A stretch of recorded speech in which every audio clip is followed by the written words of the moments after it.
17-ാം സങ്കീർത്തനം. ദാവീദിൻ്റെ ഒരു പ്രാർത്ഥന. യഹോവേ, ന്യായത്തെ കേൾക്കണമേ, എൻ്റെ നിലവിളിയെ ശ്രദ്ധിക്കണമേ. കപടമില്ലാത്ത അധരങ്ങളിൽ നിന്നുള്ള എൻ്റെ പ്രാർത്ഥനയെ ചെവിക്കൊള്ളണമേ. എനിക്കുള്ള വിധി നിൻ്റെ സന്നിധിയിൽ നിന്ന് പുറപ്പെടട്ടെ. നിൻ്റെ കണ്ണ് നേർ കാണുമാറാകട്ടെ. നീ എൻ്റെ ഹൃദയത്തെ ശോധന ചെയ്തു, രാത്രിയിൽ എന്നെ സന്ദർശിച്ചു.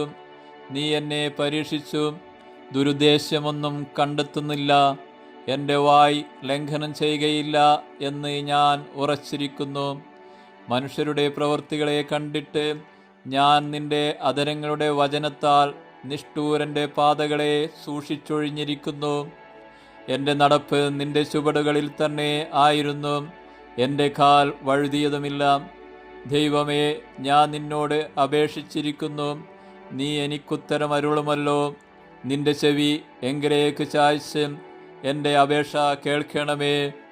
നിന്നെ ശരണമാക്കുന്നവരെ അവരോട് എതിർക്കുന്നവരുടെ കയ്യിൽ നിന്ന് നിന്റെ വലം കൈയാൽ രക്ഷിക്കുന്നവനായുള്ളവേ, നിന്റെ അത്ഭുതകാരുണ്യം കാണിക്കണമേ.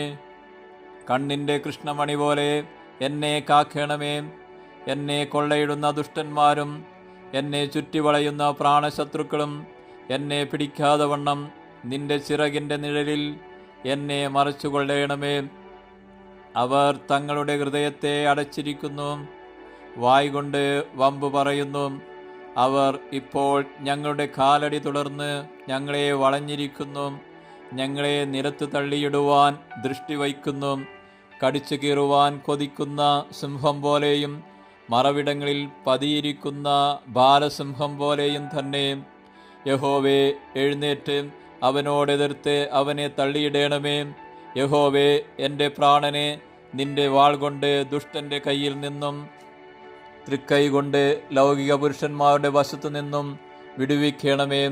അവരുടെ ഓഹരി ഈ ആയുസ്സിൽ അത്രേ. നിന്റെ സമ്പത്ത് കൊണ്ട് നീ അവരുടെ വയറു നിറയ്ക്കുന്നു. അവർക്ക് പുത്രസമ്പത്ത് ധാരാളമുണ്ട്. തങ്ങളുടെ ധനശിഷ്ടം അവർ കുഞ്ഞുങ്ങൾക്ക് വച്ചേക്കുന്നു. ഞാനോ നീതിയിൽ നിന്റെ മുഖത്തെ കാണും. ഞാൻ ഉണരുമ്പോൾ നിന്റെ രൂപം കണ്ട് തൃപ്തനാകും.